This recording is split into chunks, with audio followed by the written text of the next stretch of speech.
Hello, friends. How are you? Hello, everybody. How are you today? And we all are with the latest happening today. And this day, what happened, and we are sharing those wonderful incidents and events with you today. So, friends, stick around because our show is about inspiration, getting new ideas, sharing a bit of history so that we can learn our actions, we can refine our actions. Also, we are live, so you can actually send in your comments. If you have any question, do not hesitate to send in your comments. We can read your questions and comments and address you. So we have one viewer, Rajni Kumari. So welcome to the show, Rajni Kumari. If you have any questions regarding the subjects we are going to present, feel free. All right, let's move on to the first subject on our list today, and this is the incident which happened in the year 1916. As you can see in the background, on May 31st, and today is May 31st, so we are covering the important incident which are happening today or happened today in the past. Now this is about the Battle of Jutland. Now this is during the First World War, and this was a huge battle, and it is important to talk about it because it does not affect us while we are in India, but it definitely affects the world because it happened during the First World War. And as you know, friends, the First World War was the man's biggest killer. I mean, number of casualties in the war were quite high during First World War. So actually, this was the first largest ship battle in the First World War, and approximately 151 ship from Britain and 99 ship engaged in the frontline war, and it's happened for the first time. And this is only happened. First, until now, there was no kind of one-to-one war, ship war, from that Jetland war till today. Well, this is a huge battle. As you can see, the number of casualty on the single battle is recorded as about 8,645 people died. Sailors and the warriors died on both sides, English side as well as the German side. The result of this battle was not decisive. However, the UK got the strategic advantage because their navy kept afloat, and after this battle the German was literally out of the naval battle. So although there was no clear victory for any side, but it was a strategic victory for UK. So moving forward.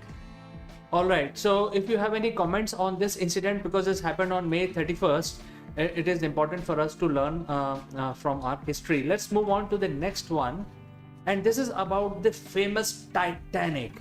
We know that Titanic was supposed to be largest ship of the era, and when it was being launched, it was informed to all the people and informed to the world that this ship is designed technologically so advanced that it is unsinkable. Important thing is, on May 31st, 1911, this ship came out from the dockyard at Belfast.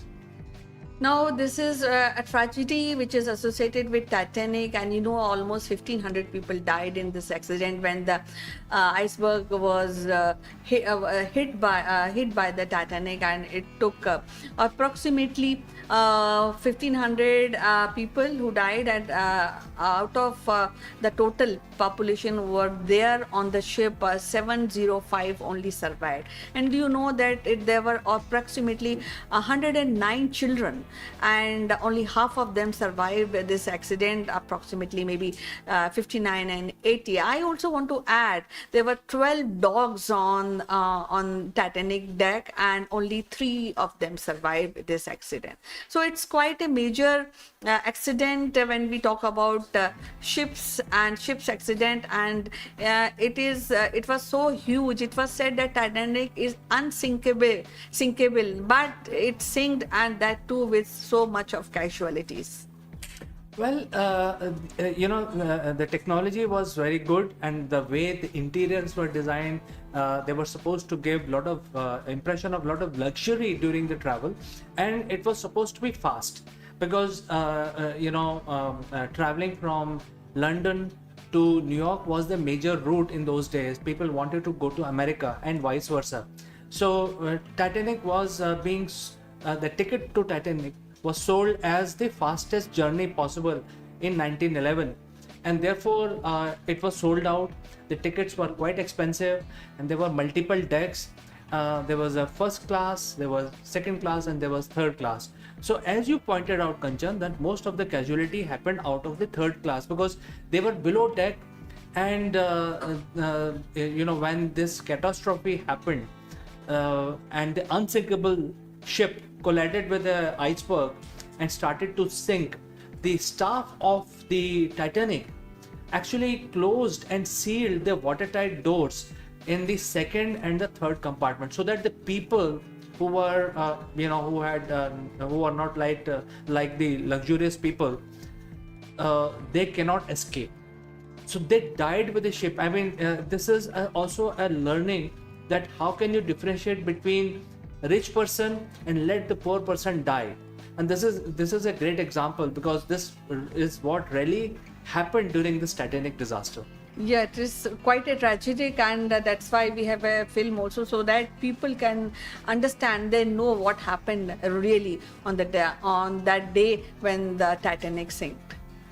Well, there are much bigger disaster which people don't talk about, but we will definitely bring that information.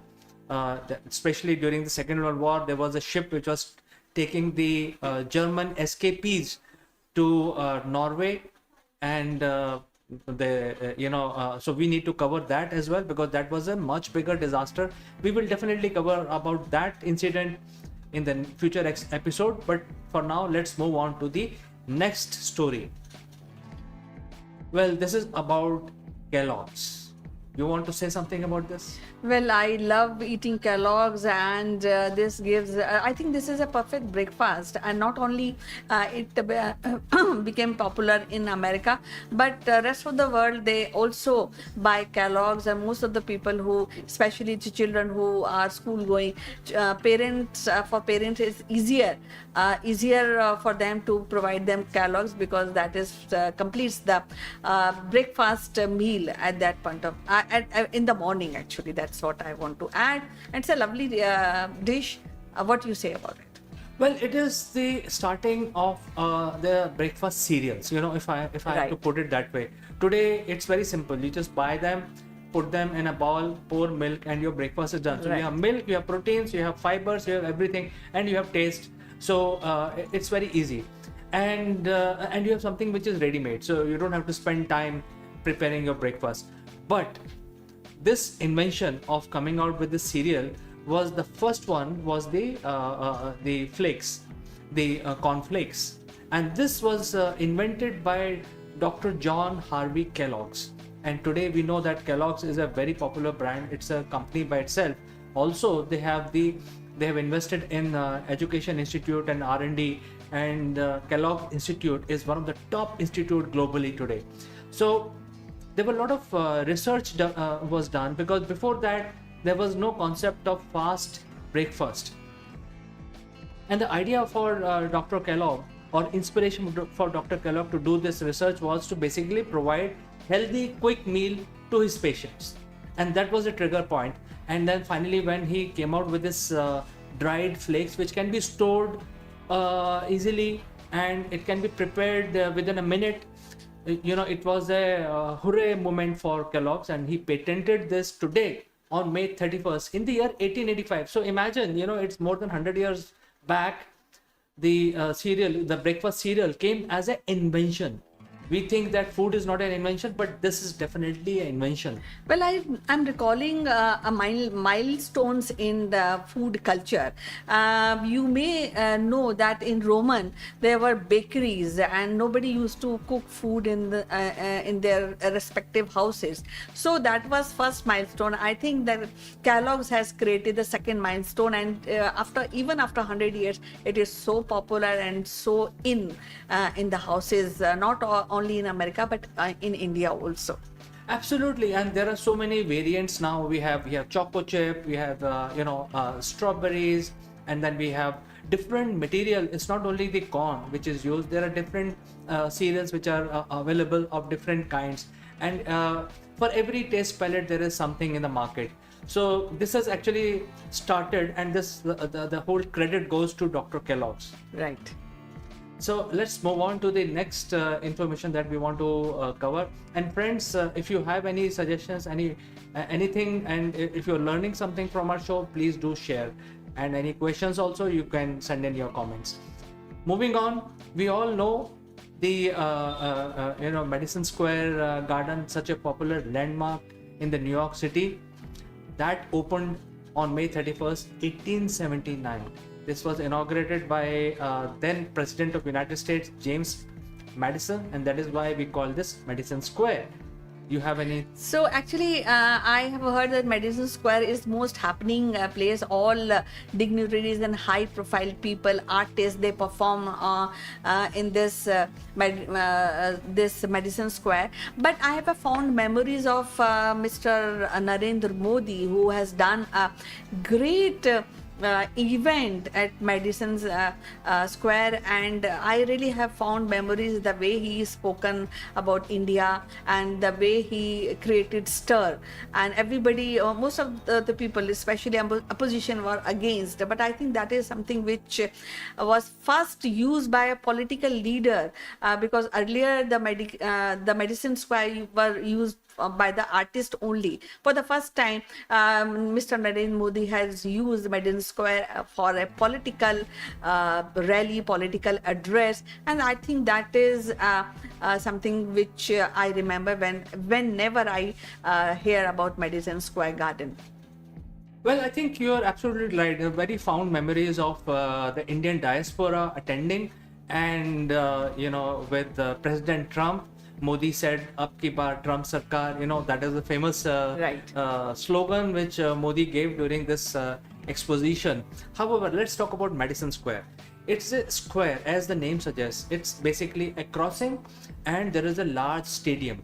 And as you know, that American loves their basketball, so this stadium is a basketball stadium. It's one of the largest basketball stadium in America. And since it's based in New York, it has connectivity with the Drama Street, and New York is is a kind of a potpourri of culture. Actually, if you look at American cities, New York has the most hybrid kind of population. There are people from Italy, there are people from India, from every part of the world. They actually live and thrive together in the New York City. So New York City is different from. It's not like other American cities where there are specific kind of people. It's a mixture of all, and it's a port city. It's one of the prominent business center.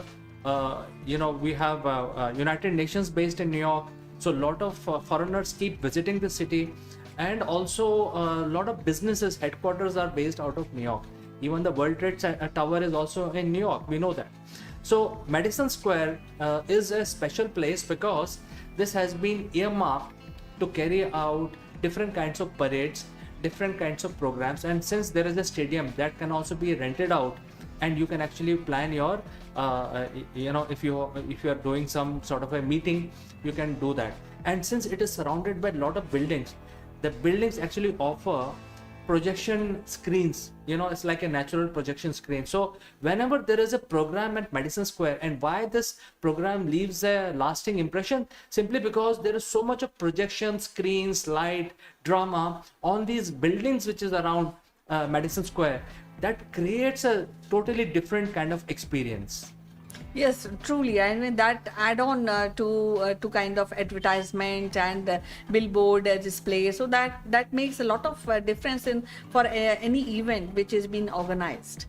Well, so May 31st, 1879, when this whole fever of Madison Square Garden started, we must remember this, and this is something which we thought that we will talk about it since today is May 31st, and Madison Square is one of the major landmarks of the modern time.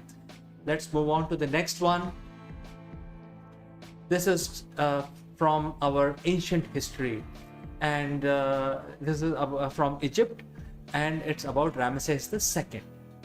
So Ramses the Second is one of the greatest pharaoh of Egypt, and he actually ruled for almost 30 plus years in Egypt, and he is considered as one of the enlightened despot when we talk about the kings and queens of the world.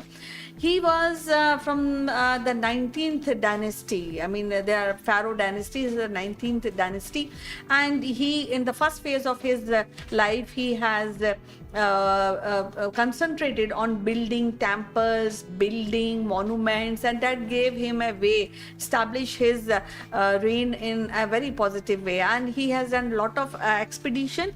At the same time, he established his domination in nearby areas. Syria is one which is a prominent expedition which he has done, and he is the one pharaoh who used to celebrate said festival which established the rejuvenation of pharaoh in the minds of people, in the minds of the palace employees, and he is the one who celebrated most of the time this festival. Earlier pharaoh used to scarcely celebrate this, and this is how he maintained his popularity, and his work is also commendable. Well, Ramses the Second, as the name suggests, his father was also Ramses. So Ramses the Second is the most popular one because his mummy was never recovered. So there is a lot of intrigue around Ramses. Also, even so, there are predictions that even if his mummy is recovered, it will be cursed. So there are a lot of stories about Ramses the Second. However, his picture, his face is depicted in almost every statue that you see, including the Sphinx. So he was such a popular, one of the most popular Egyptian king. And remember the date when he became the king, 1279 before Christ. Nearly 4,000 years back, he actually was coronated as a king of Egypt. And Egypt was the center of the world in those days. People did not know that there was anything outside Egypt. So his position in 1279 BC was the king of the world. And also in the Egyptian culture, the king is equal to God. That is what the thinking was, that the God has given the king authority to rule on behalf of the God. So the king used to behave like God, and people used to worship the king just like a god. So this is something which was sort of a Ramesses fever, which was started today on May 31st, 1279 BC.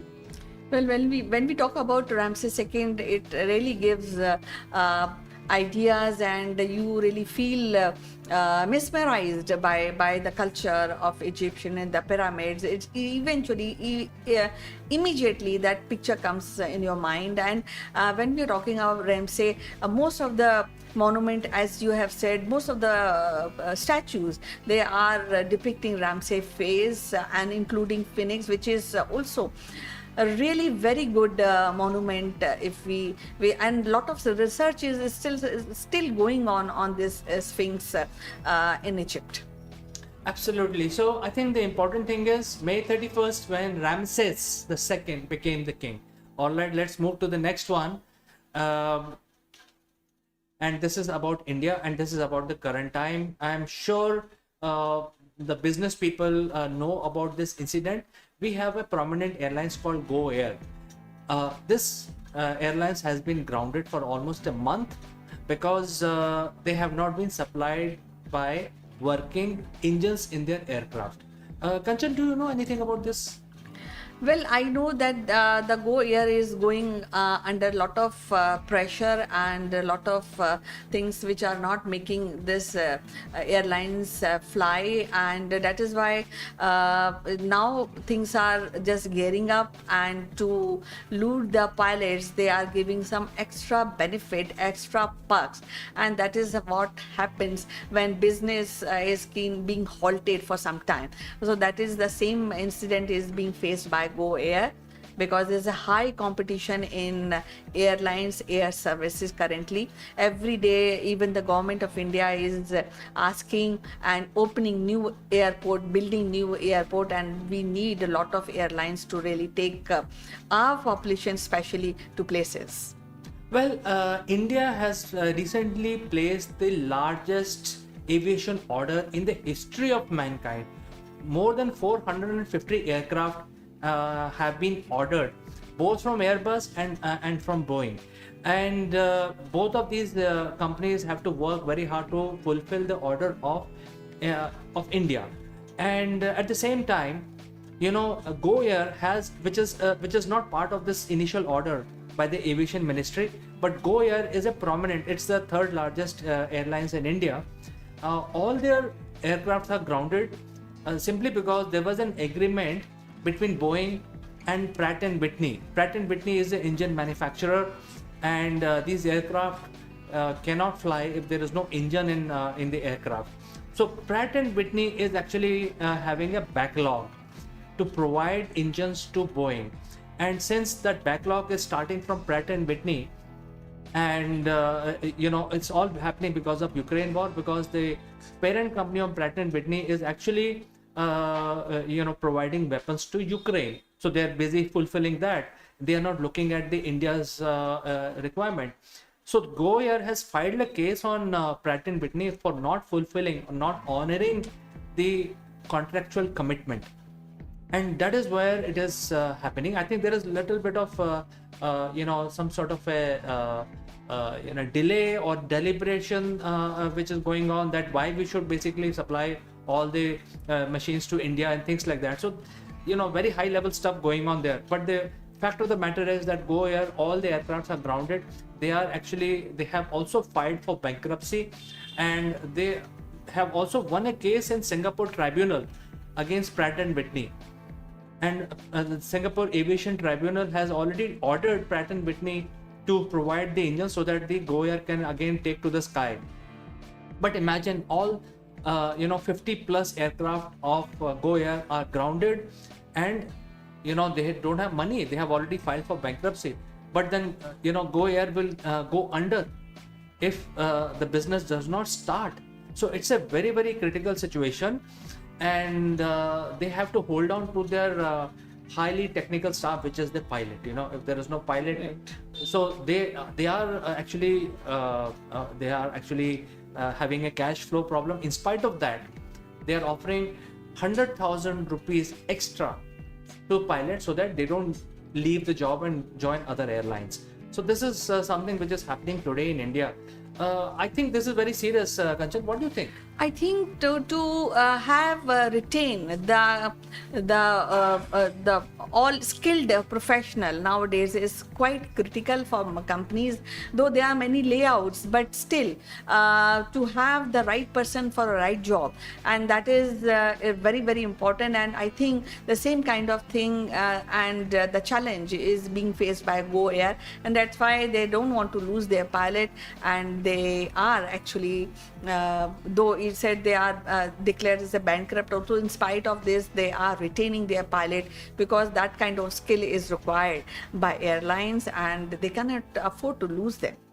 Well, I mean, if the engines are available, they can actually take to the skies. Right. So I think they are waiting for engines right being moment. Yeah, right moment. So they have to hold on, otherwise they will have to wind up. Right. And it is very sad. It will be very sad moment, because one side India is placing orders or on the aviation industry in Europe and in Americas to provide so many aircraft. In fact, there is a 2,000 aircraft requirement in India. And other side, there is airlines which is going under because of those very players. Right. So God knows what is going on, but I think aviation ministry is taking some action, and GoAir is aware of that, and that is why they have taken this action, because they don't want to go under. They want to retain their staff and they want to restart their operation. So I think Pratt & Whitney will be pressurized to provide engines to Boeing so that the Boeing can then service these aircraft as per the aviation standards. All right, friends, let's move to the next item. And this is also current. This is about the AI. What do you think when you read about this, Kanchan? Well, AI is coming in a big way in our lives, and you see, earlier we used to go and learn from the institute the coding part of it. Now, AI itself is doing coding, so there's no scope of coders nowadays, and I think all coders have to seek out something new or maybe something advanced so that they can compete in this this competitive scenario where AI is taking most of the coding in its hands. So I think that is kind of a challenging situation for coders and for IT professionals. Well, most of the people may be aware about this, may not be aware, but let me explain what is going on.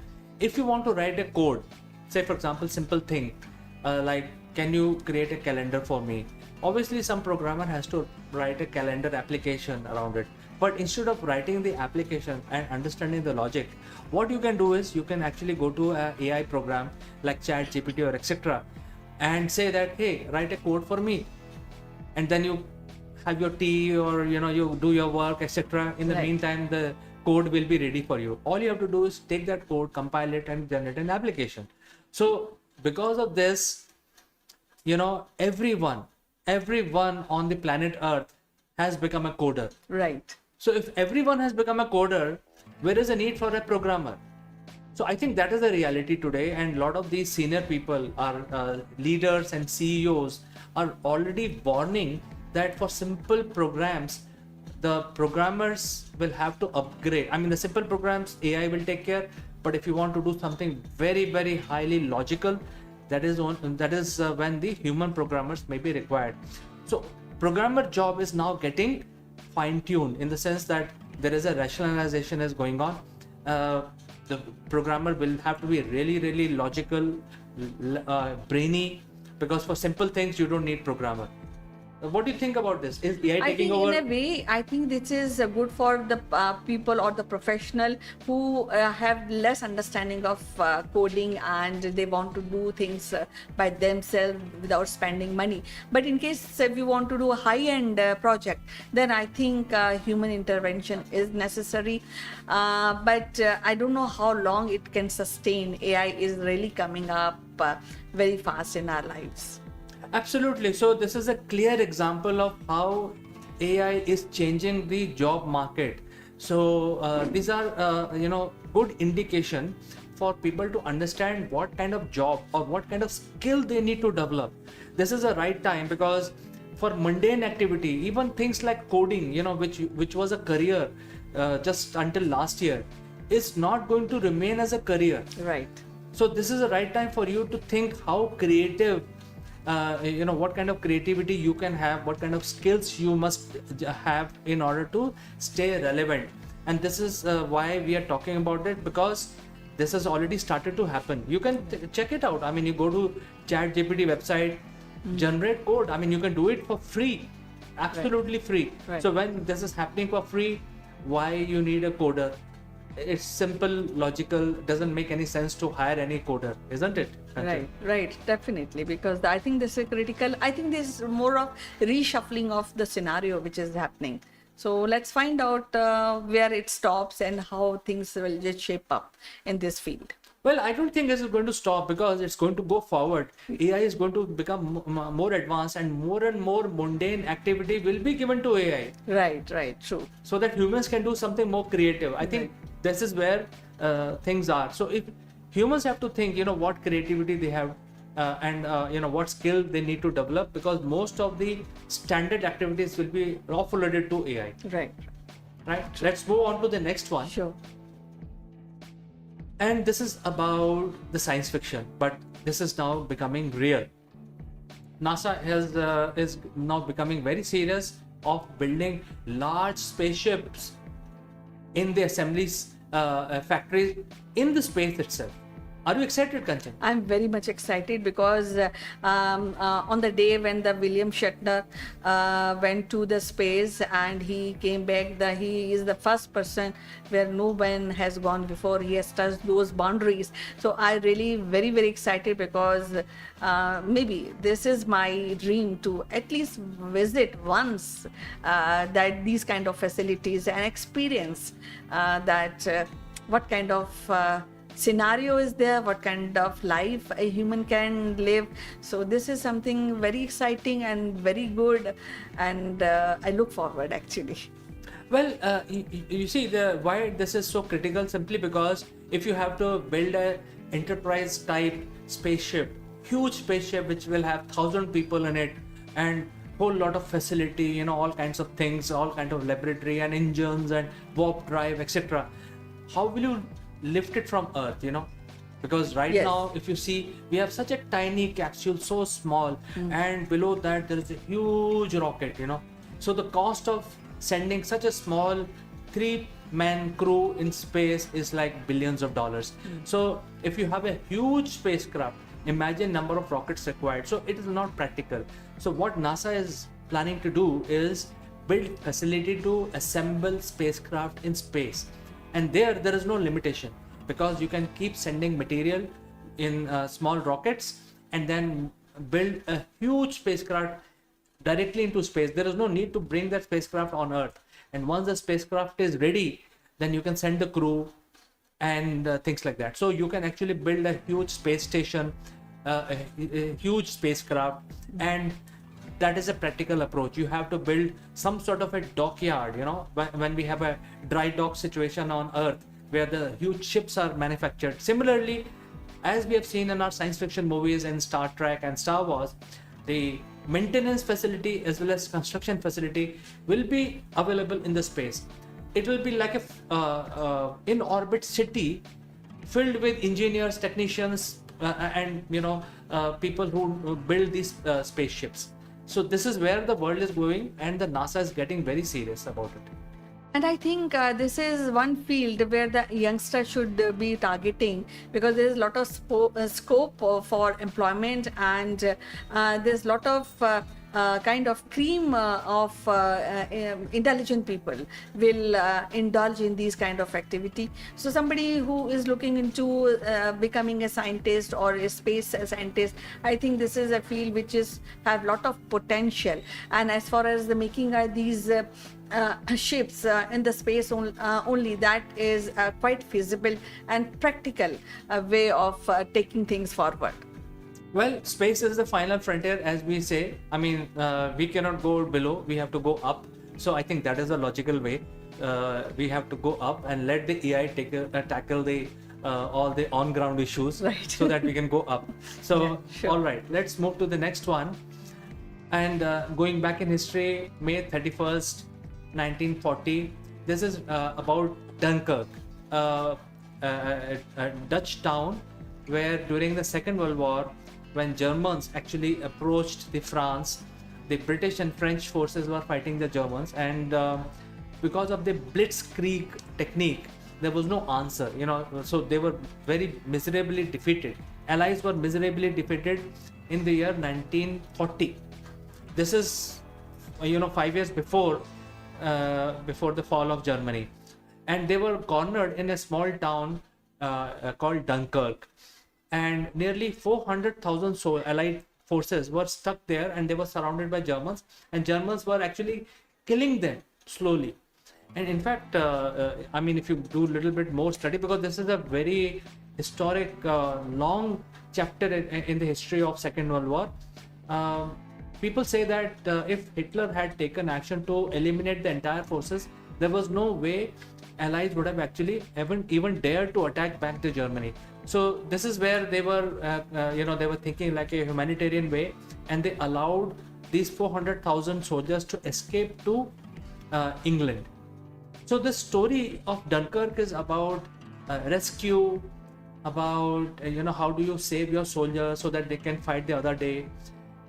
Why today's day is important? Because General Bernard Montgomery left Dunkirk, and he was not willing to leave until the last soldier has, being saved. So today, the Dunkirk movement from Dunkirk to south of England was completed, and General Bernard Montgomery left Dunkirk for England. You see, wars are not very good. It never is written in a very good books. But this incident actually gave way to really understand the equation between two parties, the German and the Allies. Because, as you said, that there were, if Hitler wanted, he could have killed all these soldiers. But I think on humanitarian basis, he has spared the lives, and he also waited for the rescue of these soldiers. So I think somewhere the good ideas, the good feeling prevailed at that point of time. And when we talk about Major General Bernard Montgomery, I think that is somebody who is who stand tall when we talk about this incident in the war history. Well, imagine rescuing 400,000 people. It's not easy. I mean, this was a big deal. If you fill all the ships also, you will be able to save only 10,000 people, or you can stretch it to about 30,000 people, 10 to 30.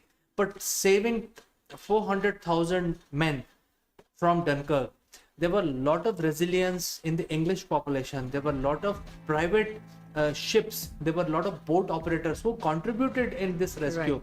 Many people died in this rescue because they didn't have experience. Even somebody with a small boat wanted to bring one or two soldiers back to England.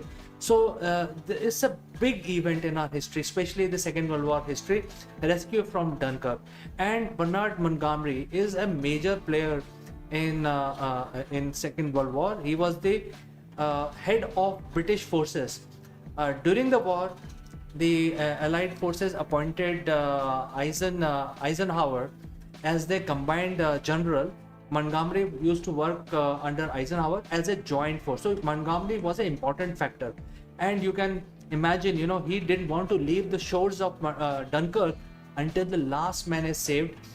And that is why today's date is very important. We don't even think about it, but I think we have to remember our history. May 31st, 1940, when Bernard Montgomery left the shores of Dunkirk. Right. So moving forward. All right, let's move to the next one. This is about space, and this is about the Gobler Clusters. Well, Gobler Clusters, people who are enthusiasts, they know exactly. It's a cluster of stars. For very long time we did not know why within the galaxy there is a cluster of stars, and very, very compact clusters of stars. And sun also came out from such a star nursery. So a lot of the Gobler clusters within our galaxy has very, very ancient stars also, and a lot of new star formation, because there's a lot of materials available. For a very long time we did not know that why such concentration of star happens in location in a galaxy, because galaxy is a large place, so there has to be a little bit of homogeneity. The stars must be distributed across. However, we see these clumps of these stars. Sometimes 1,000 stars come together, sometimes 2,000 stars comes together, and so we did not know why Gobler cluster exists in the first place. Do you have any information on this concept? Well, I know I have read somewhere that it could be a nursery of new stars, where the new stars are developed in this kind of Gobler cluster. And this is again a lot of studies going on this Gobler cluster, and I look forward what is the result which will come out in near future. Well, Sun and the Sun sisters and brothers have also come out from such a Gobler cluster. For some reason, sometimes these Gobler cluster throw the stars out, but it does not disintegrate. It just throw 1 or 2 or 10 stars together. The Sun is one of such stars which has come out from the Orion cluster. And if you look at a bigger picture, the Sun is not alone. All the nearby stars are the brothers and sisters Correct. of sun, and they are moving out because of some reason. So a lot of studies definitely is required, but the latest study that has come out, especially on the origin of Gobler cluster, is simply that the Gobler clusters are not a feature of the galaxy.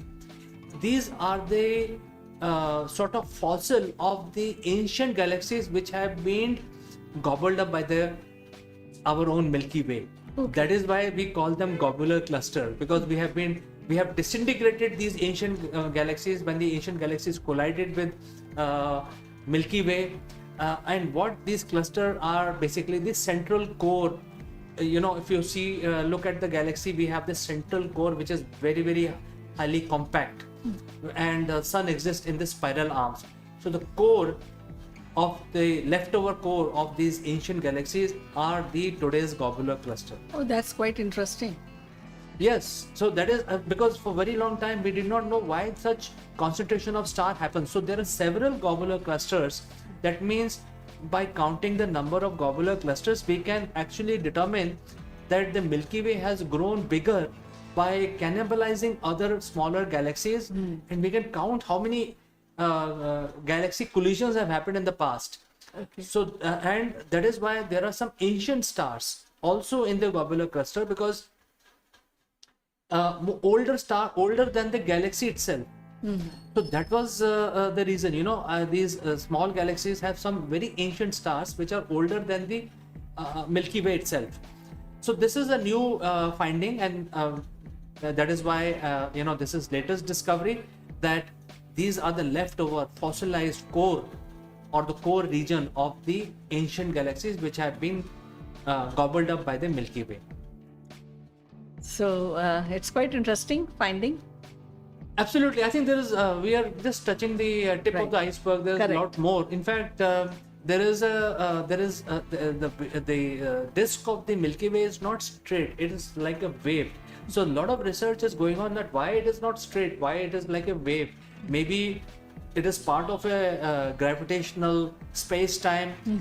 So as and when more information is available, we will actually bring for our audience in this program. Moving on, let's come closer. This is about moon, and it has been said that moon has a similar hot core just like Earth has. So you have any opinion on this? Well, there are many misconceptions and conceptions regarding moon, because sometimes it is said that moon is an artificial satellite. Sometimes it is being discussed that there is a life on moon surface which is hidden and we don't know. And NASA knows many things which is not being disclosed. Now this is a solid core like Earth. That means there is a probability that we can settle down, and maybe through nuclear explosion we can start the revolution and rotation of moon in a right way, so that it can hold the life. So all these are there, but still though solid core is there like Earth, but what is the utility and how we can initiate life, or how can we initiate those kind of a parameter which we are experiencing on Earth, and how can it help in human settlement and human development? It is yet to be seen. Well, if you look at the research and whatever we know, because obviously, as you said, that NASA is not telling us everything, and NASA is the only agency which has gone to the moon and done a lot of research. Now there are a lot of other agencies are doing the same thing, like Chinese as well as Indian, and ESA is also doing something, and Russians. They have always kept things very secret. So information is not readily available. What we know in public domain is that the material of moon is very similar to Earth. It is made of same material of silicate material, like rocks. We have silicate rocks on Earth. Moon is also made of the same material. So that is why scientists say that Earth and moon basically form with the same material, and therefore it is part of the same system. Now they are saying that there is a core. There is a core which probably is hot, still hot. We don't know, and definitely scientists and these agencies know more. They are keeping it secret. So there is a lot of secrecy around moon. However, how this will affect, how this will change, from my point of view, it will change because moon is a smaller body. It is very difficult to reach the Earth's core. It's impossible to reach the Earth's core, but it may be possible to reach the Earth core by drilling, because it's a smaller body, using future technology. And then if the moon's core is hot, we can harness some of this energy which is readily available and use it in our settlement on the moon. So I think that is the thing that I see, this information evolving in future. Yes, definitely. That could be one of the possibilities, though scientists are actually looking into how to counter the anti-gravity which exists in the moon, and how to do the settlement and creating artificial gravity, a part of doing vegetation plantation on moon. So all things are the NASA scientists and other scientists like ISRO, they are also working towards this goal. Let's see how much success they get. All right, let's find out if we have anything else. Yes, this is the most interesting one, and this is about reusable shield. So when you re-enter, whenever you go out into space and then you re-enter, you must have seen that the capsule which is returning to Earth, including the shuttle, it gets heated up from below, and yes, it has a shield which protect the astronauts from the re-entry heat. And space travel, how do you basically make it like going to your next neighborhood, is to basically reduce cost, because right now it's very expensive, and reusability is a key word. So these heat shields which are put on spacecraft are extremely expensive, because a lot of years and years of hard work and research and development has gone into developing these material. So now one of the private player in UK has developed a reusable shield. It's a very big deal. Once it is approved, then you don't have to prepare your spacecraft. It's like, you get into your car, just like in Star Wars they show that they get into their X-wing and then fly off, come back and then again fly off. So it will become like that. What do you think about this? Actually, yes, it's quite a kind of a remarkable development which has been done in the space domain. But you know that all these coming and going seamlessly, it kind of technology is already there. If you remember that we have a few days back, we have read a book by Vimana, which is in ancient Indian technology, and there are around 150 types of airplane which are operational by electricity, and it is a it is a incident from the antiquity. You will find all these inscriptions and details in Upanishads and in all other Indian texts. So similar kind of thing is being developed today, where there is a heat shield which can be reusable. But when we are talking about these Vimana technology, which is entirely Indian, and there are many aspects of these technologies being taken by the space scientists even today.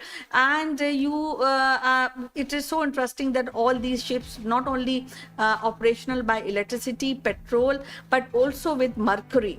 So this is something very good, and this I think we are moving towards a high-end discovery and a high-end way of doing space travel. And I think we are also indulging in the past technology, and we are hiding something from that technology. And I think this is a wonderful way, and this is also taking to the next level and making a space flight easier. Well, I think this is a new discovery, especially it is coming from a private player. So it's very critical, because yes, once you have a private participation, then you can actually commercialize things, and if you commercialize, then it makes your travel viable, any project viable, because there is money involved here. So I think that is why a critical development, critical invention by a private party in UK. However, you mentioned about Vimanas. I think we need to do a program specifically on Indian Vimanas, and we have to tell our audience that what we have learned from our scriptures and what is being hidden. So I think we will do research, come back for our audience, and we will actually present on Indian Vimanas one day. Yes, any day. I love that subject, and I will just definitely want to inform about Vimanas and different type of Vimanas which been offered and described in the Upanishads and the major inscription by the name of Vimana, which is written by Maharshi Bharadwaj. So it's a lovely topic, and we will be coming back on that. All right, friends. So we have come to an end of our show today, which is about inspiration and also sharing knowledge, also providing you ideas of what is going on in the area of business. So if you have any comments, feel free to send it across. My name is Chandrakant. My name is Kanchan. See you tomorrow. Bye bye.